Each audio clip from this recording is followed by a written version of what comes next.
Ah, eh bien, bonjour à tous.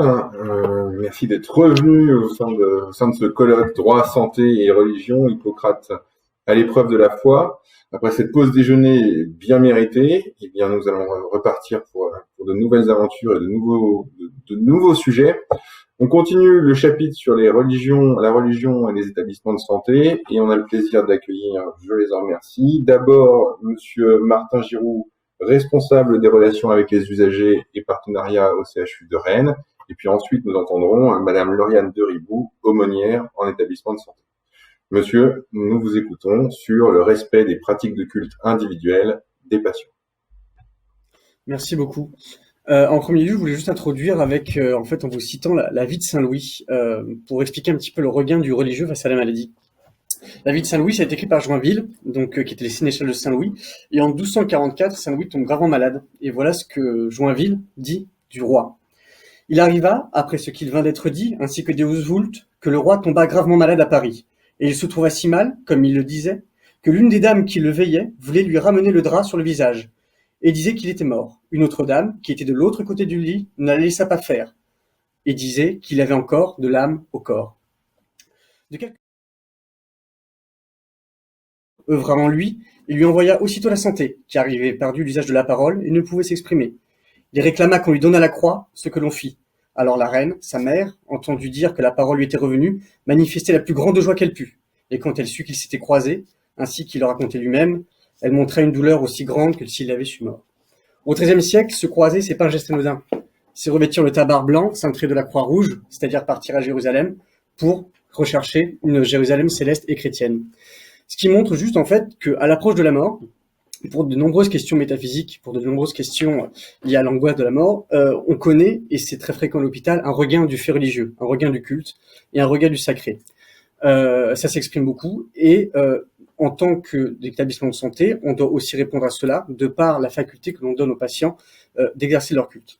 Cette prégnance du fait religieux individuel, donc elle est présente de par donc, la réponse à des questions métaphysiques, mais elle est aussi présente par la question en fait de l'organisation de l'hospitalisation en France, qui jusqu'à la grande balance, par contre le diapo va un peu vite, je suis encore à l'intro, vous pouvez retourner au plan, qui jusqu'à la balance entre la solidarité et la charité était le fait simplement des congrégations. Il n'y a qu'à prendre l'exemple de l'organisation des 15-20 quand Saint-Louis a fondé les 15-20 en 1260. La première chose qu'il fait, c'est donner la gestion de cet établissement à une congrégation religieuse. Donc on a une prégnance du fait religieux de par des questions métaphysiques, la question du cure et du soin du corps qui va avec la cure de l'âme, mens sana in corpore sano. L'approche de la mort la maladie amène à se questionner sur sa fin et sur la qualité de son âme, mais également à la question de la prégnance du fait religieux au sein des établissements.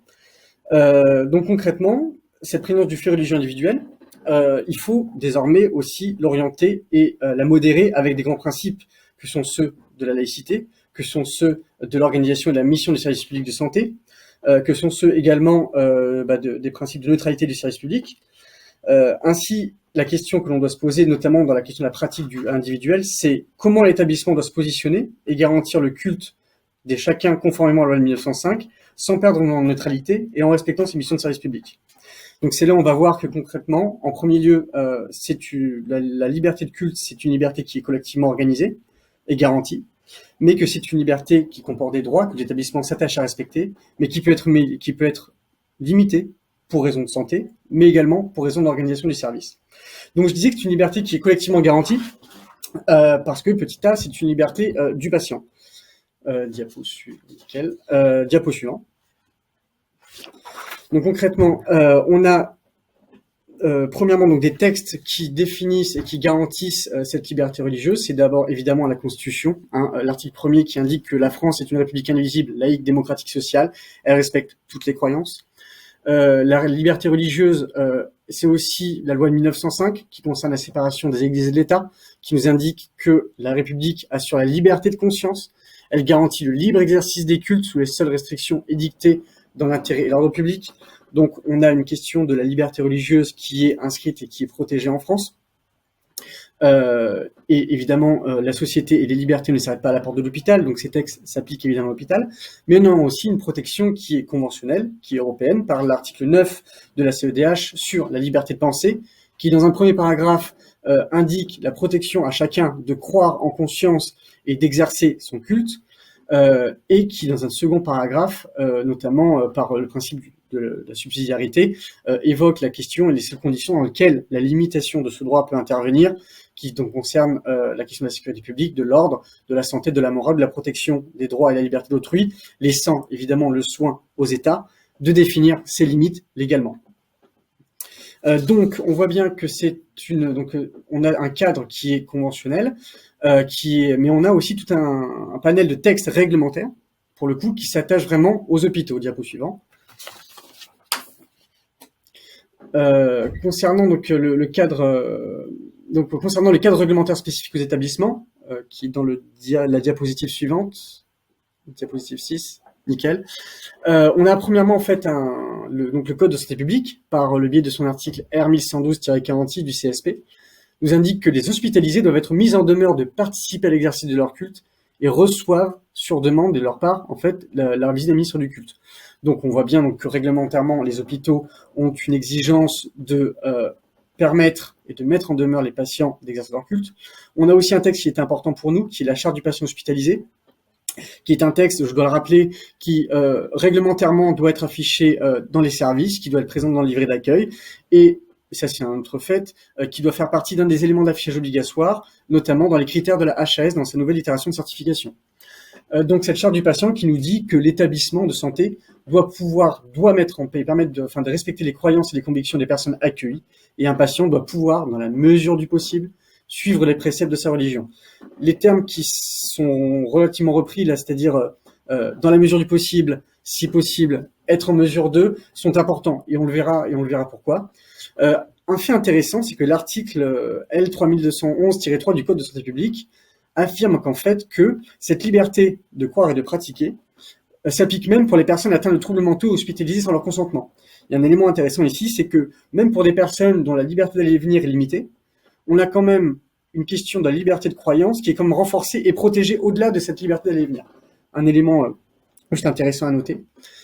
Et on a ensuite quelque chose d'intéressant parce qu'il faut savoir que les éléments d'information que l'établissement donne aux patients sont réglementairement définis. Donc la composition du livret d'accueil fait l'objet d'un décret et que dans ce décret, on nous indique bien que on doit donner les coordonnées et permettre en fait au patient de le mettre en connaissance des éléments qui vont lui permettre d'exercer son culte. Donc on voit que par un cadre conventionnel, constitutionnel, légal, que par un cadre réglementaire qui est destiné spécifiquement aux hôpitaux, on a en fait une liberté qu'on s'attache à protéger et à garantir. Ce qui implique, donc c'est mon petit b, en fait une organisation interne. Les établissements doivent en fait s'organiser, c'est la diapositive suivante, voilà, encore. Donc l'idée c'est que les établissements en fait doivent se doter, et ce qui nous amène nous en fait à nous organiser pour pouvoir mettre en place et permettre aux patients de respecter leur culte. C'est comment ça fonctionne. L'outil principal, par exemple, notamment au CHU, c'est la question des aumôneries. On a bien dit que donc la loi de 1905 nous indique que si la République ne salarie aucun culte, elle garantit quand même l'exercice du culte. Et la loi prévoyait même la possibilité de mettre en place des services d'aumônerie pour chaque service hospitalier ou dans l'établissement public. Vous avez des aumôneries à l'armée, vous avez des aumôneries dans l'enseignement, vous avez des aumôneries dans les hôpitaux. Donc ça c'est un élément intéressant et ce qui permet en fait tout simplement, et c'est pas antinomique avec le principe de laïcité, que de permettre dans les services publics où il y a notamment une dépendance des administrés avec l'administration, je pense notamment à l'hôpital, de permettre en fait à chacun de respecter ses libertés fondamentales de croyance. Par-dessus, on a ensuite une loi de 86 qui va un petit peu commencer à définir un petit peu plus concrètement le fonctionnement des aumôneries. L'idée, c'est quoi? C'est qu'en gros, désormais, nous, les interlocuteurs du culte dans les établissements, ce sont les aumôniers et ceux qui ont la charge dans l'établissement de santé d'assurer le service du culte. Diapositive suivante. C'est en fait une circulaire de 2006 qui vient vraiment préciser le statut et le fonctionnement des aumôneries. Déjà, il faut savoir que les aumôneries, c'est une faculté que la loi nous donne d'en créer. C'est décidé par le conseil d'administration en fonction en fait d'une évaluation des besoins et des demandes. Ça, c'est lié à un diagnostic que l'on peut tout à fait faire. C'est même cette circulaire qui nous définit du coup que ces recrutements des aumôniers se définit selon une grille contractuelle, ce sont déjà des contractuels. On peut avoir des aumôniers qui sont à temps plein ou à temps partiel. On peut avoir des aumôniers qui sont bénévoles ou salariés. Tout ça, en fait, c'est sur décision de l'établissement, tant que l'établissement, lui, permet en fait de mettre en place une organisation pour permettre aux patients de pratiquer leur culte. Donc, même réglementairement, c'est défini la catégorie d'emploi, c'est-à-dire qu'en fait, nous, nos aumôniers, ce sont des contractuels qui sont recrutés sur les CH5 des agents de catégorie C. Avec ce point particulier, et ça c'est intéressant, qu'on ne peut nommer aumônier ou désigner bénévole un aumônier ou recruter un aumônier uniquement si une autorité cultuelle l'a désigné ainsi. L'idée étant que les établissements de santé, l'État n'a pas à garantir le dialogue interreligieux, que nous n'avons pas affaire à nous inclure dans la question de la religion. C'est l'autorité cultuelle qui va définir l'agent qui sera missionné pour devenir du coup aumônier. Ce que fait l'établissement, lui, bon après vérification et des éléments de sécurité évidemment, le recrute, lui donne un cadre d'emploi. Mais c'est tout. Ce n'est pas en fait concrètement, ce n'est pas l'établissement qui choisit les aumôniers. C'est l'autorité cultuelle qui désigne des aumôniers qu'ensuite l'établissement recrute ou non, avec évidemment la faculté de le faire pour l'établissement bien entendu. C'est aussi une question de moyens, l'aumônerie. Concrètement, réglementairement, on doit leur donner un local, on doit leur donner la possibilité d'être logés comme tout service. Comme c'est un service, on doit assurer la permanence du service. Et ça, je tiens à le dire, c'est que dans les hôpitaux, les aumôneries sont des services à part entière. Nous, au CHU, nous avons 2 unités fonctionnelles. L'unité fonctionnelle, c'est une existence comptable au sein de l'établissement à laquelle est grévé un budget. Nous avons donc une unité fonctionnelle pour l'aumônerie catholique, une unité fonctionnelle pour l'aumônerie musulmane. On doit également être en mesure de fournir un lieu où on peut exercer un culte collectif. Là, c'est un petit peu là où la problématique, avec notamment l'émergence de pas mal des aumôneries musulmanes, c'est que dans tous les hôpitaux, et c'est le cas notamment au CHU de Rennes, on a beaucoup en fait de chapelles dans l'établissement, mais qui sont des lieux consacrés et qui ne conviennent pas forcément à l'exercice d'autres cultes. Ce qui fait que dans beaucoup d'établissements, et c'est le cas dans les nouveaux établissements qui sont livrés récemment, je pense par exemple au groupement hospitalier Sud de Lorient qui a été livré en 2013, ou désormais, comme ça sera également le cas dans le nouveau CHU de Rennes qu'on est en train de produire, ce sera des salles multiconfessionnelles, pour assurer premièrement un œcuménisme et ensuite pour une facilité de gestion évidente. Donc ce fonctionnement également, et c'est également une circulaire 2011 qui va, donc là on est sur la diapositive suivante, qui va définir un petit peu précisément l'organisation du service. Donc comme tout service, une aumônerie, on doit faire un planning d'intervention, on a un interlocuteur dans le service, ils doivent nous faire un projet de service et nous fournir après chaque année une question et ce qu'on appelle un retour d'expérience et du coup un rapport d'activité sur l'activité de l'aumônerie comme pour tout service en fait de l'établissement. Avec des modalités d'intervention qui sont particulières et qui sont réglementairement définies, c'est-à-dire que les aumôneries n'interviennent que sur demande ou des services ou de la famille ou des proches. Et avec ce rôle-là mais ça, ma collègue, qui va intervenir après, Madame Duribou, pourra vous en parler un petit peu mieux que moi, que parfois, les aumôneries et les aumôniers, même dans la relation de soins, peuvent être des atouts et débloquer des situations de soins où la parole cultuelle, allant dans le sens de la parole soignante, pourra permettre en fait et faciliter un accès aux soins et débloquer des situations de refus de soins qui peuvent être préjudiciables pour les patients. Mais ça, notamment par rapport à la mort et aux soins palliatifs, ma collègue qui intervient juste après moi pourra éventuellement intervenir sur le sujet. Diapositive suivante. Donc on a vu que on a une liberté qui est garantie, qui amène les établissements à mettre en place, si jamais ils le peuvent, des services ou simplement des systèmes et des moyens pour permettre aux patients d'exercer leur culte. Retenez bien que c'est une faculté de créer une aumônerie parce qu'en conclusion, je vous laisserai un petit petit problème à votre sagacité. Donc, c'est une liberté qui est garantie, qui nous amène à mettre en place une organisation interne, mais de là, évidemment, découlent les droits, mais qui peuvent être limités. Donc, cette liberté religieuse implique des droits que les établissements s'attachent à respecter. Diapositive suivante. Voilà, encore. Donc, ça s'explique notamment par la question de la mise en demeure de respecter les interdits alimentaires. Je prends l'exemple typique, l'article R1112-46, donc qui un petit peu chapeaute un petit peu le cadre réglementaire principal qui me dit que les établissements publics doivent être en mesure de permettre aux patients de respecter leur pratique. On a une circulaire qui nous précise évidemment que l'établissement doit pouvoir mettre en demeure les patients d'être dans le respect de leurs intérêts alimentaires par rapport à la religion. On a la charte du personnel hospitalisé qui revient sur la question de la liberté d'action, d'expression, de la nourriture dans le culte. Et on a aussi un outil qui est très pratique pour l'établissement de santé, qui est la laïcité, qui est le guide en fait de l'Observatoire de la laïcité, qui nous précise que les établissements de santé s'efforcent dans la mesure du possible de trouver des alternatives à la nourriture que ne consommeraient pas certains patients. Donc on voit bien que on a quand même toute une panoplie de textes qui incitent les établissements, qui nous amènent à réfléchir sur les moyens dont même que ça soit par exemple sur la question du jeûne ou sur la pratique alimentaire, à respecter les choix des patients et les choix religieux des patients. Cependant, c'est des choses qui peuvent être évidemment limitées. Et c'est pour ça que d'ailleurs dans tous les textes, il est écrit dans la mesure du possible, si possible, en outre, enfin avec des formulations, même dans les éléments réglementaires ou alors pas forcément infraréglementaires, qui nous laissent toujours une porte de sortie. Et on va voir pourquoi, parce que globalement, c'est un droit qui peut être limité pour des raisons de service et sur décision médicale. En premier lieu, c'est sur la question, notamment, je vais prendre la question des interdits alimentaires des jeunes et état de santé. Donc ça, c'est vraiment la question de la pratique médicale avec la question de l'état de santé, qui peut nous amener, nous, à avoir des restrictions sur la pratique du culte individuel à l'hôpital. Je m'explique et je prends 2 exemples frappants, qui est celui, en fait, du jeune, notamment pour l'état de santé et pour le mineur. Là, en fait, on va se rapprocher très, très rapidement un petit peu de la question du refus de soins chez les mineurs, que vous avez sûrement l'épineuse question de l'agencement des textes du Code civil et du Code de santé publique, qui font le délice des étudiants en Master 2 en général droit de la santé.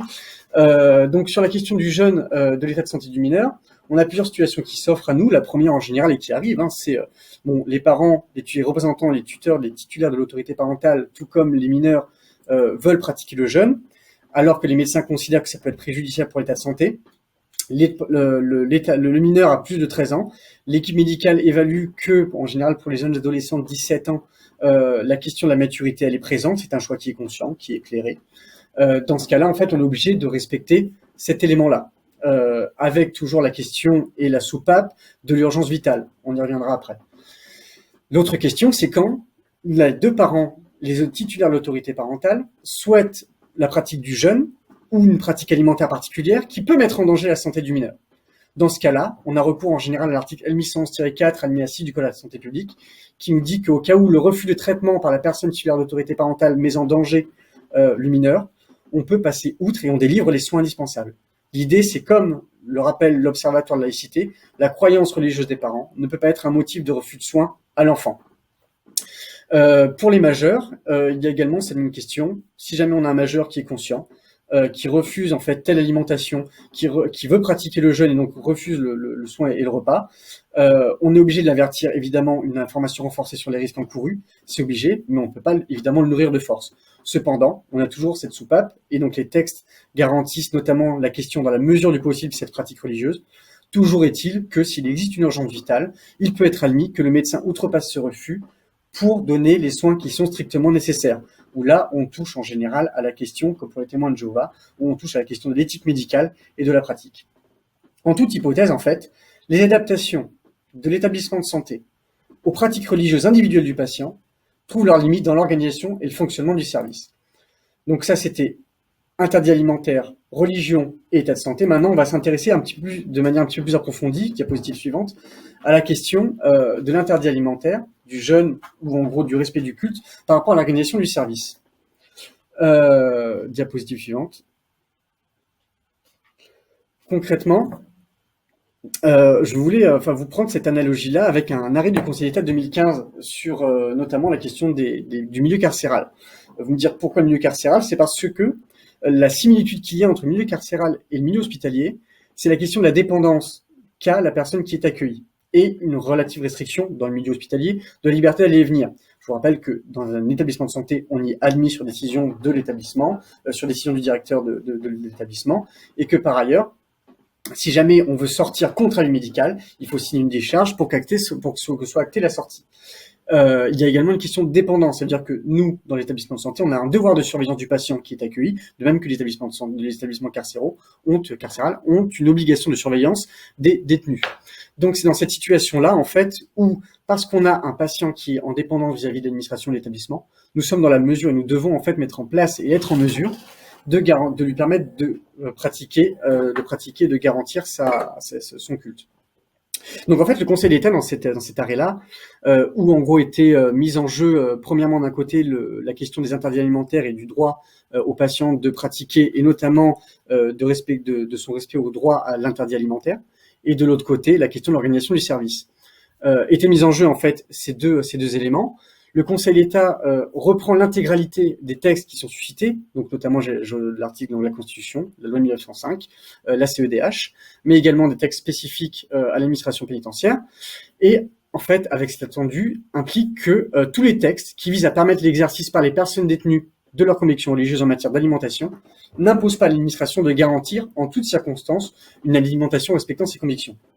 L'idée, c'est quoi? C'est que au regard de l'intérêt général et du maintien du bonheur des établissements pénitentiaires, il ne peut être en fait demandé et regardé comme portant une atteinte excessive au droit des détenus de pratiquer leur religion. L'idée, c'est quoi? C'est que les établissements, dans la mesure du possible, en fait, doivent mettre en mesure les patients ou les patients ou en gros les citoyens d'exercer leur culte. Mais à l'impossible, nul n'est tenu. Et ce qui prime l'idée, c'est que c'est la mission de service public qui va primer. Et on va le retrouver ça un petit peu, diapositive suivante, dans une situation qui est vraiment plus propice à la question des établissements de santé. C'est que, en gros, l'idée, c'est que la règle de neutralité doit demeurer compatible avec les exigences d'une bonne dispensation des soins telles que définies par l'équipe médicale. En établissement de santé, on a une mission de service public, une mission de service public de santé. Voilà, de surveillance, de soins. On a une obligation de moyens. Et que la question, c'est que jusqu'à où la pratique individuelle du culte doit amener à compromettre, ou en fait jusqu'où en fait peut s'arrêter afin que déjà c'est la question du prosélytisme évidemment, c'est-à-dire que la pratique du culte ne doit pas dériver vers le prosélytisme et donc porter une atteinte à la neutralité du service public. Ça c'est dit dans la charte du patient hospitalisé.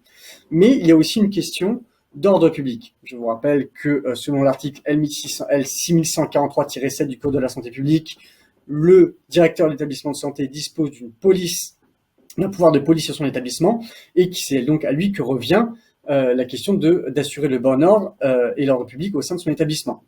L'idée c'est que cet ordre public qui peut être allié à l'ordre public sanitaire mais qui est tout à fait particulier et encore qui a un débat sur la question de la nature du pouvoir de police du chef d'établissement, indique donc que la pratique du culte ne doit pas porter atteinte à la qualité des soins et aux règles d'hygiène, qui sont quand même les missions du service public de santé, la qualité des soins, à la tranquillité des autres personnes hospitalisées et de leurs proches, ça c'est l'article 6143, et dans le Code de santé publique qui dit bien que en fait le directeur d'établissement peut être amené à prendre des mesures pour assurer la tranquillité des proches et la tranquillité des personnes hospitalisées, et au fonctionnement régulier du service.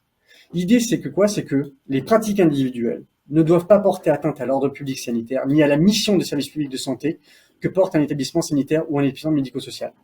Cette limitation, en fait, c'est une manifestation de la puissance publique, de la mission de service public de santé, qu'il appartient au directeur de faire respecter. Donc on voit bien comment, concrètement, d'un côté, on a une limitation par la nécessité médicale et la question de l'éthique médicale et de la question de prise en soin. Et deuxièmement, comment on a aussi une limite qui est liée à l'organisation du service. Pour conclure, je vous laisserai juste en fait un élément de réflexion. Courant 2019, les établissements sanitaires de Breton, pas mal, ont été assignés au tribunal administratif pour mettre en place une aumônerie musulmane. L'argument était, écoutez, tout simplement, vous êtes obligé de mettre en demeure les patients d'exercer leur culte. Vous avez pour la plupart des aumôneries catholiques, pourquoi ne pas avoir d'aumônerie musulmane? Ce à quoi nous répondions, premièrement, la mise en place d'une aumônerie musulmane est une faculté et dépend de nos besoins. Dans nos établissements, nous avions des systèmes où, globalement, ce sont les aumôniers catholiques qui relayaient aux imams ou qui relayaient aux établissements de santé ou en fait aux associations islamiques les demandes, ou alors ça se faisait très bien en gestion avec la famille qui faisait venir l'imam. Il n'y avait pas forcément de souci, pas forcément de besoin à mettre en place un service dédié, premièrement. Et qu'ensuite, que si jamais les établissements ont la nécessité ou doivent être en mesure de permettre aux patients de pratiquer leur culte, dans aucune manière, il ne revient à l'État, il ne revient au service public d'assurer l'égalité de traitement forcément entre chacune des autorités cultuelles. Voilà, un petit peu ce que je voulais dire pour conclure. Je crois que j'ai respecté mon temps, Madame de Ribou. C'est parfait, merci beaucoup de cette présentation exhaustive de la liberté de culte au sein des établissements de santé, mais vue du côté de l'administration. Et je pense qu'il faut répondre. Du coup, la même chose, mais vue du côté de l'aumônière, Madame de Ribou.